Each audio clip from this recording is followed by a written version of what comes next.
कल जो है 15 अगस्त के दिन पूरे राष्ट्र में 80वां स्वतंत्रता दिवस का उत्सव मनाया जा रहा था और हमारे लाल किला के प्राचीर से प्रधानमंत्री के सामने पहला बार इस देश के इतिहास में राष्ट्रगान वंदे मातरम गीत का पूरा जो कांग्रेसियों ने काट कूट के आधा अधूरा छोड़ा था, भारतीय जनता पार्टी निमित्त सरकार ने पूरे राष्ट्रगान का कल लाल किला का प्राचीर से वंदे मातरम का गान हुआ है। इसके बाद ध्वज फहराया गया है, इसके बाद अपना जन गण मन हुआ है।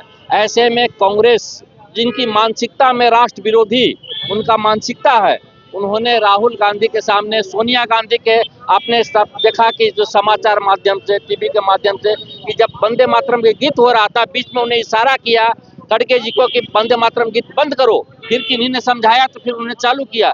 ऐसा अपमान भारतीय जनता पार्टी इस देश में नहीं सहेगी, नहीं बर्दाश्त करेगी। इसीलिए पूरे देश भर के प्रत्येक जिला मुख्यालय में भारतीय जनता पार्टी युवा मोर्चा के माध्यम से आज राहुल गांधी का पुतला दहन किया गया है। इसी निमित्त रांची महानगर जिला युवा मोर्चा के माध्यम से हम सभी भी राहुल गांधी का और कांग्रेस का हम लोगों ने पुतला दहन किया है। कांग्रेस के वरिष्ठ नेता जयराम रमेश उन्होंने कहा है कि भाजपा तोड़ मरोड़ कर उस वीडियो को पेश कर रही है पब्लिक डोमेन में। देखिए, ऐसा कुछ नहीं हुआ, पूरा जो राष्ट्रगीत है कांग्रेस मुख्यालय में बजा है। देखिए, कांग्रेस समझती है कि पूरे देश के लोग मूर्ख हैं और अंधे हैं, उनकी सोच की एक मानसिकता दर्शाती है।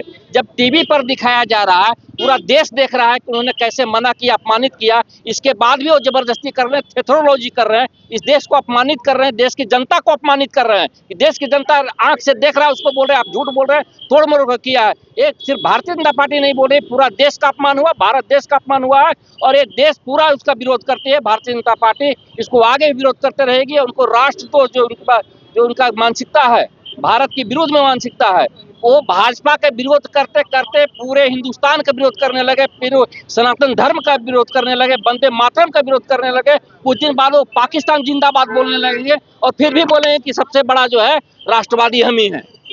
कांग्रेस कार्यालय के मुहाने पर आप कर रहे हैं, क्योंकि कांग्रेस के कार्यालय समीप है, सामने एकदम यहाँ पे आप कर रहे हैं। नहीं, उनको आईना दिखाना चाहते हैं कि कम से कम आज का दिन जो भारतीय जनता पार्टी जो है आपको सबक सिखाने के लिए आया है, आपको बताने आया है, आपसे निवेदन करने आया कि कम से कम भारतीय जनता पार्टी को तो आप विरोध कीजिए, बढ़िया बात है, लेकिन इस देश का जो वंदे मातरम गीत है, अपना राष्ट्रगान है, उसका विरोध नहीं कीजिए। इसलिए उनके सामने, उनका कार्यालय के सामने आकर के हमने पुतला दहन किया।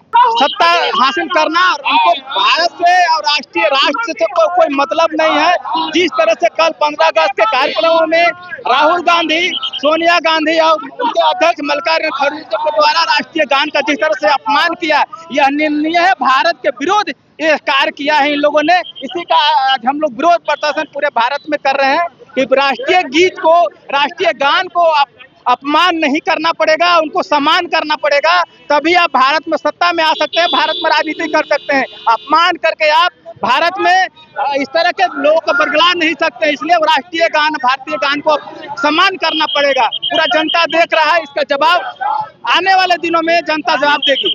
देखिए, पूरे देश की जनता ने भी वो वीडियो देखा है और जिस तरीके से सोनिया गांधी और राहुल गांधी ने देश की जनता की भावना को आहत करने का काम किया है, राष्ट्रगीत को अपमानित करने का काम किया है, उसके मद्देनजर आज पूरे देश भर में भारतीय जनता युवा मोर्चा जो है राहुल गांधी का पुतला दहन कर रही है।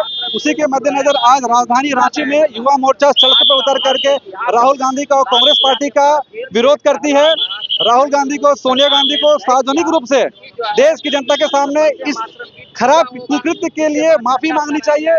और हमें तो ये आश्चर्य नहीं होता है, क्योंकि पूरे देश की जनता जिस राम से जिनका अस्तित्व जुड़ा हुआ है, वो राम को काल्पनिक बताते हैं। तो देश के नागरिक जानते हैं कि कांग्रेस का चाल चरित्र चेहरा और क्या है, और अगर वो सार्वजनिक रूप से माफी नहीं मांगते हैं तो मैं आपके माध्यम से निश्चित करना चाहता हूं कि आने वाले समय में कांग्रेस पार्टी जिस तरह कुछ राज्यों में सिमट चुकी है, आने वाले समय में भारत देश के नागरिक उनका पूरा सुपड़ा साफ करने का काम करेगी। गोल, जहां 27 वर्षों के सफर में 17,000 से भी अधिक छात्रों ने डॉक्टर एवं इंजीनियर बनकर भरे सफलता की ऊंची उड़ान, जहां साधारण छात्र भी झारखंड टॉपर्स बनकर बना रहे इतिहास। दूरदर्शी शिक्षाविद श्री विपिन सिंह के मार्गदर्शन में मेडिकल एवं इंजीनियरिंग के लाखों छात्रों के लिए आशा की किरण के रूप में goal nation's leading institute Biome institute NEET की तैयारी के लिए एक भरोसेमंद नाम। यहाँ अनुभवी फैकल्टी, स्मार्ट क्लासरूम और बेहतरीन टीचिंग मेथड से स्टूडेंट्स को मिलती है मजबूत तैयारी। यहाँ हर स्टूडेंट को मिलता है पर्सनल गाइडेंस और डाउट क्लियरिंग का पूरा सपोर्ट। नीट 2027 और 28 के लिए फेज 1 बैच 9 अप्रैल से शुरू हो रहा है। आज ही बायोम इंस्टीट्यूट से जुड़े और अपने डॉक्टर बनने के सपने को दे सही दिशा। बायोम इंस्टीट्यूट सिर्फ मेडिकल प्रिपरेशन का संस्थान। काम की तलाश है, भरोसेमंद नौकरी चाहिए? जुड़िए एनजी के साथ, जहां श्रमिक सबसे पहले।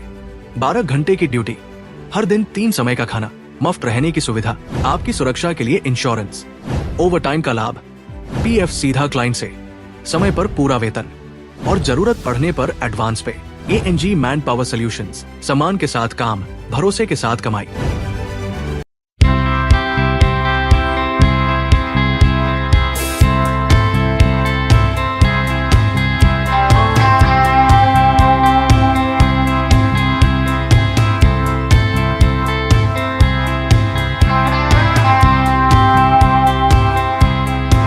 thefollowup.in. Like, share, and subscribe. www.thefollowup.in